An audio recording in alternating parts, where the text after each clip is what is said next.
What's good, YouTube? It's your boy, just another PokeTuber, coach of your Piedmont Triad Kickers, coming at you today with our draft analysis for Season 7 of the SDA. Albeit this is the first division, the first season for the Alpha Division. So for the first time ever, the Upload Division, which we are currently in, has two separate divisions: the Alpha Division and the Beta Division. The Alpha Division is like, more so for the more seasoned draft content creators slash draft players, whereas the Beta Division is for the more like, the guys who are like a tad bit newer to the scene. You know what I'm saying? Um, yeah, and we're in Latios, like I said. We haven't been in Latios in 2 years. Last time we participated in Latios was when we were relatively new to draft. We went 2-7 back then, so we're definitely looking to have a much, much better season this time around. Um, I want to say the rules for the most part have always been the same. Well, except for the Terra, like what you can Terra, what you can and cannot Terra. But I would say like the rules still the same, like in the sense that we still get 115 points to draft 10 Pokemon. However, we found out at the end of the draft that the 10 was like a typo, so it's really 10 to 11. But by that point, if you didn't have the points, you just didn't have the points. You know what I'm saying? We were given 30 points to draft 1 to 3 Terra Captains. It's going to be a high tier Terra. So, like, things like Tornadus, Annihilate, like Pokemon you typically wouldn't see being able to Terra, they can Terra. And there is going to be Terra attacks. So, like, for example, if you watch my MDL draft analysis, you've seen that I picked up Terra Quaquaval. Quaquaval without Terra is only like 14 or 15 points, but with Terra he was 17 points. So it's going to operate the same way here. So if you pick up a Pokemon, it's going to be a lot cheaper without Terra than it is with Terra. I thought this was a 9-week season plus playoffs, but it's actually 8 weeks. So expect to see us for the next 11 weeks. And this is an upload required league, like I said earlier. However, there's no like specific day we have to do our upload. So the agency of the Piedmont Triad Kickers decided that we would try to upload these every Saturday. And then as in regards to the draft order and the like actual like coach roster, got a pretty good draft spot, all things considered. We were number 14, so we're not at the wheel like I would like, but we were close enough to the wheel that we knew we were pretty, like, at a certain point we're pretty good on like not getting sniped. And this roster is just stacked. So the only coaches on this entire roster I've never been in a draft with is Palmas, who was to my understanding, he was a finalist last season. And then of course there's Sable9. I've never played with these guys before, but I'm pretty sure they're pretty solid. But everybody else, so like Cherry, Bruno, Mario Fan, Josh, Mr. G, Pokemaster, Nico Ryan, A Prater, Godbear, Zack Attack, Oscar, Zachmander, Arts for Real. I know all these guys are pretty goddamn solid. So it's gonna be it's gonna be a pretty, challenging season, but I still think we can do what we need to do to make it to playoffs. That's the ultimate goal at the end of the day. So I've gone through the preliminary stuff. So let's get into the team that I decided to draft. So for the first round draft pick, I know a lot of you guys are probably thinking I picked up Cinderace, but I actually did not. I wanted to pick up one of the stronger Terra captains that would be allowed on the board. So I want to be left without one of these strong behemoths. So for the first round draft pick, we decided to pick up none other than Terra Annihilate, who we nicknamed Luffy. He was 21 points, so I think without Terra he's 15 points, but with Terra he's 21. This guy is like, he's just a beast. So he has Defiant while being a ghost type, which basically means you can't rapid spin him because he's a ghost type, and you can click defog into him, but then you give me a +2 attack boost, which I don't think you want to do considering he has base 115 attack. So this thing's a pretty strong physical wall breaker. 90 speed, so he's not the fastest thing in the world, but he's also far from being the slowest as well. And he also has pretty good natural bulk with 110 HP, 80 defense, and 90 spadef. The ghost fighting is a pretty good type, like offensive typing, because ghost is only resisted by dark and immune to normal, and both of those are hit super effectively by fighting. And then on top of that, this mon can function as a setup sweeper with bulk up. So combining that with Terra gives this mon a lot of potential. Not to mention this mon can also do other things besides setup, like for example you can run AV, Choice Band, Choice Scarf. Like he has different things he can do. So we the Piedmont Triad Kickers are expecting Annihilate to be a pretty threatening mon on the team, and hopefully we can do him some justice. Next on the team roster, so I'm always falling short of getting the spinner that I wanted. So I decided, for round two, let's just not play any games. Let's get like a really good spinner.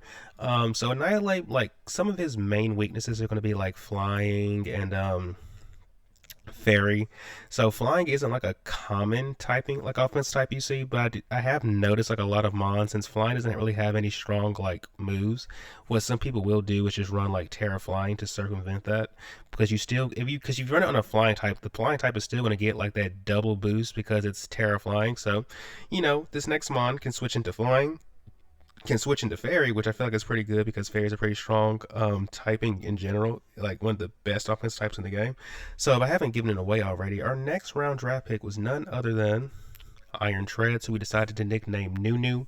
If you watch Teletubbies, you probably know who Nunu is, or maybe you don't, because I don't think they ever tell you the name of the vacuum cleaner in Teletubbies, but that's who Nunu is. So if I made anybody feel old, sorry, not sorry. So Nunu, his ability is Quark Drive, so if we give him like a booster energy, depending on what his highest stat is, he'll get a boost to that. Or if I have him on electric terrain, he always gets a boost. Don't really like I really wish he had other abilities he could use, but hey, it is what it is, considering like he's kind of the jack of all trades.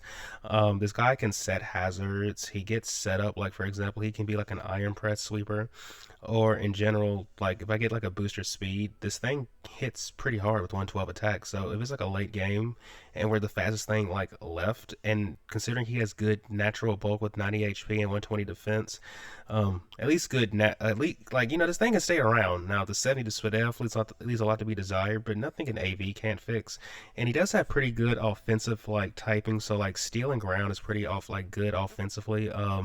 You can smack fairy types, and then ground is like just really good. Like earthquake is just really strong. Stomping tantrum is just really not stomping tantrum. High horsepower, just really strong stuff that you can just spam. This guy, if I didn't mention, he can also set hazards. He can remove items with knockoff. Like this guy can do a little bit of everything, and we're really happy to have an Iron Treads on our team.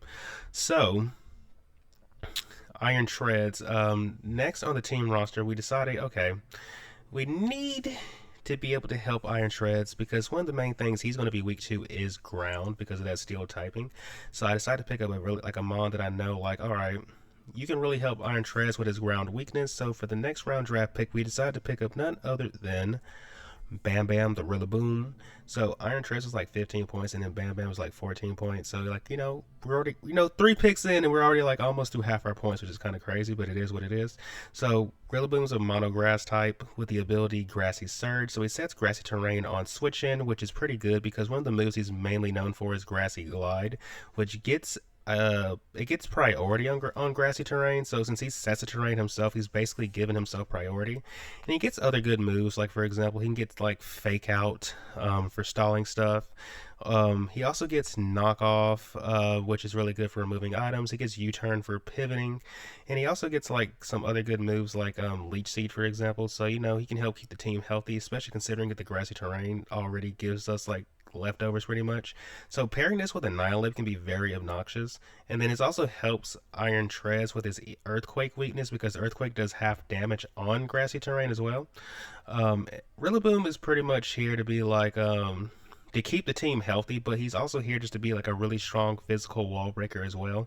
So we're really happy to have Rillaboom. I know at this point you guys are probably thinking like, dang, is this guy ever going to pick up Cinderace? And for everyone out there who is wondering if we're going to pick up Cinderace, well, next round draft pick was Cinderace. So we're four Pokemon in, and we only have 49 points left. We're already through half the budget, which is insane, but we're here. Anyway, Cinderace, 119 speed, 116 attack. This thing's a pretty strong physical wall breaker. Not going to get into his other stats because like they're just there, but strong physical wall breaker. A lot of moves that he can use to make use of the ability Libero. But this mon can also function as like a good support mon because of like Court Change, Taunt, Will-O-Wisp. So like this mon can also support the teams in his own way. I talk about Cinderace in all my videos, so I don't feel like I should, I don't want to tell you guys stuff I've already told you guys before. So yeah, just know we're happy to have Cinderace on the team. So for this next round draft pick, I really wanted Latios. Couldn't get Latios, so we had to go with the next best levitating dragon type because Latios was also gone. So we decided to pick up next Labyrinth, the Hydreigon. it's nicknamed Labyrinth because a friend of mine traded me a shiny Hydreigon a while ago, and I haven't talked to him in a long time, so I don't think I'll be able to trade him the Hydreigon back and ask him to re-nickname it. So we're stuck with Labyrinth. So Labyrinth's a cool guy. Honestly, I don't like this mon a lot, but it's really only because he's 4 times weak to Fairy. Because if I look beyond that weakness, in my the thing I see is a mon who has pretty good pretty good typing. He's immune to Psychic, immune to Ground because of Levitate. He is a Dragon type, and a Dark and Dragon's pretty good offensive typing because Dragon is only weak. Only resisted by Steel, which Steel types can hit. Dark can hit. He's immune now. Dragon's immune against Fairy, but do we keep this thing in front of a Fairy? No, we have an Iron Treads right here, but I'll see him on 98 speed's not the worst. Not the best, not the worst either. He has good natural bulk with 92 HP, 90 defense, 90 SPDF, but he's also a very strong special attacker with 125 special attack. Which, if you guys haven't noticed, the first 4 Pokemon I picked up were all physical attackers, so we definitely need to start building our special attackers, building them into the roster. This thing does have pretty good coverage moves, so it can pretty much hit anything it wants to hit, and it does have pretty good setup moves. It gets Dragon Dance, which you wouldn't use for the purpose of sweeping with its offensive it's physical offensive stat, albeit 105 attack. I guess you could run a physical Hydreigon, but however, what I'm trying to get at is you can just use Dragon Dance for the speed boost if nothing else. And he also does get access to Nasty Plot, which if you get this thing a speed boost and then a +2 with special attack boost, this thing could easily end the game on its own, considering Dark is pretty spammable. The only thing that resists it is immune to it is Fairy, which this guy gets Flash Cannon, so he can blow through Fairy. So you guys get the idea. And then if everyone doesn't have a strong fighting type, so you might not even have to worry about the fighting type. So you guys get the idea. That's Hydreigon. He's on the team. I don't think that highly of him, but we're gonna make him work. So we had a pretty strong, a physical tank in the form of Iron Treads. So considering most of these mons have good natural physical bulk outside of Cinderace, I decided, okay, let's try to also build some strong SPDF mons into this team as well. So for the next round draft pick, we decided to pick up none other than Florges, who was 9 points. So now we have 27 points to pick up 4 more Pokemon. Great.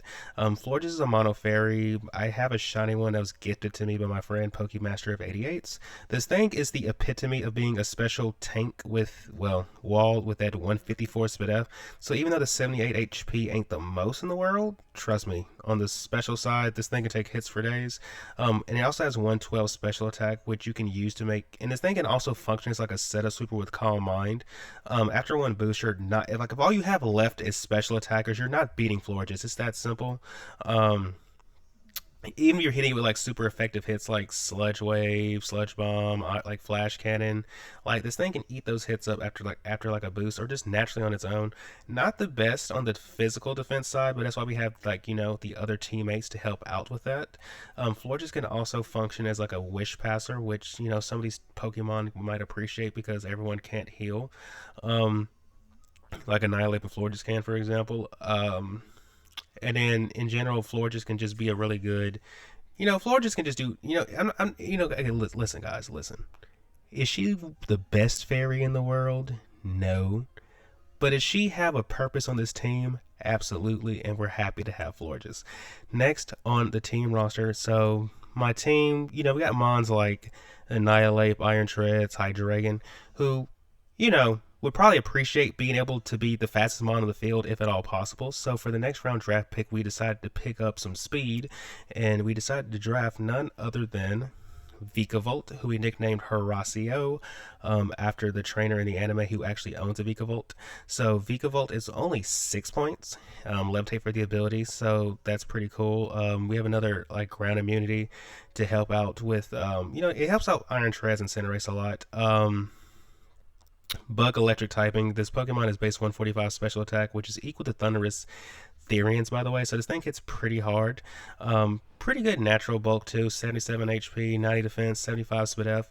This mod is mainly just here to get up webs, but at the same time, it's also like good for like chipping stuff with like volt switch. First, because for one, it gives us a slow pivot. Two, it has good enough bulk that it can probably come in a few times before dying, and then three, this thing has base 145 special attack.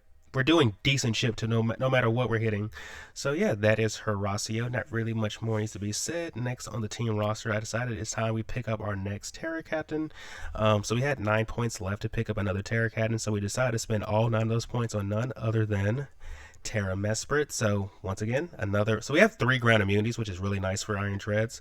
Mesprit is a pure psychic type with pretty good like just all around stats, 80 HP, 105 everything going forward except for the speed, which is also 80. So pretty good natural bulk, pretty good offensive stats as well. Levitate's a pretty good ability. So if we were to Terra into like, let's say Terra Electric, we would have like no weaknesses at all. This Pokemon can function as a setup sweeper. This Pokemon can be a rock setter. This Pokemon can be a disruptor. This Pokemon can do a little bit of everything depending on what we need for the particular matchup. This is my first time ever drafting Mesprit, so I don't really know the most to expect from it, but I've never seen a Mesprit and thought that it looked bad. So hopefully we can have a lot of fun with our Mesprit, albeit I have to acknowledge I wanted Terra Uxie at first, but Cherry wanted to be a jerk and snipe me, but I can't blame him for having good taste. So Mesprit, we're happy to have you, and because we're drafting Mesprit now, I can officially say that I've used all 3 of the Lake Guardians in draft, so by the end of the season, I'll let you guys know what I think about Mesprit. Let's put it like that. Next on the team roster, well, we needed a poison type. I wanted Muck, and for some reason my friend Pokemaster sniped me. Now, it was a travesty, but I decided we can't be upset. We can't be upset. We cannot be upset. I did not know what I wanted, though. I really did not know what I wanted, so I decided, you know what, guys? We're just going to have to come back to this whole Muck situation because all the poison types that were left were kind of like mid. So instead of me drafting my poison type next, I decided that I was just going to pick up what I was going to initially draft as my last Pokemon, which turned out to be, and, drum roll please.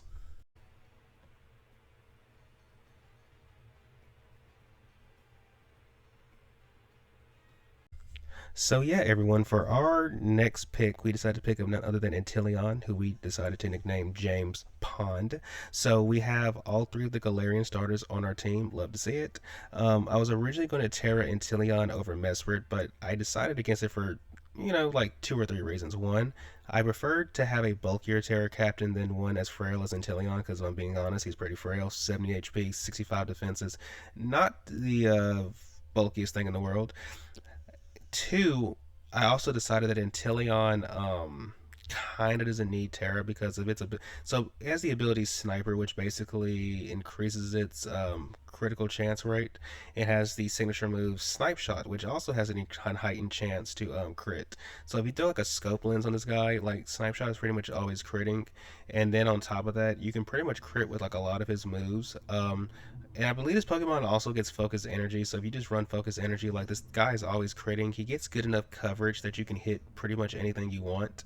And then he's also pretty fast, like 120 speed, and like I said, he can hit anything he wants, especially considering how hard he hits with 125 special attack. So I decided this mod just didn't need the Terra as bad. So yeah, Inteleon's on the team though. We plan to have some fun with this Inteleon. And we really like that pretty much. And I also just noticed something about my team. Pretty much everything I have so far can pivot, which I really love. So we only had 4 points left after getting Inteleon. We needed a poison type. So for the brand price of 3 points, we decided to go with the best option out of what was left, which was none other than Arbok, who we decided to nickname Sneaky Link. I don't really know a whole lot about Arbok. I know he gets Intimidate, which is a pretty cool ability to have, especially for my setup sweepers. And I also know he can set up himself because of Coil. He gets priority with Sucker Punch. I think he gets T-Spikes. I know he gets Toxic, and I know he also gets Glare, so he can spread status. The stats leave a lot to be desired, but I feel like for his price value and the ability, like he can definitely come to a few games and do a thing or two here. He's definitely gonna be very niche though, but we're happy to have Sneaky Link on the team. So we only had 1 point left, so we decided, you know what, just for the heck of it, why not? this mod is never going to come to a game. None of these one pointers ever would really come to a game. So for the last round draft pick, the Piedmont Tri Kickers just decided to pick up none other than Score Bunny. Yeah, he's just the mascot. That's all I can say about him. He's just the mascot. But yeah, guys, that is my team for SDA Season 7. The first battle should be going up next week. Hopefully we can provide some very entertaining battles to you guys, and hopefully we can make playoffs this time around, because last time was pretty rough, and I'm really hoping to show the growth since then. Thank you everybody for tuning in. If you haven't done so already, please remember to like and subscribe, and until next time, peace out.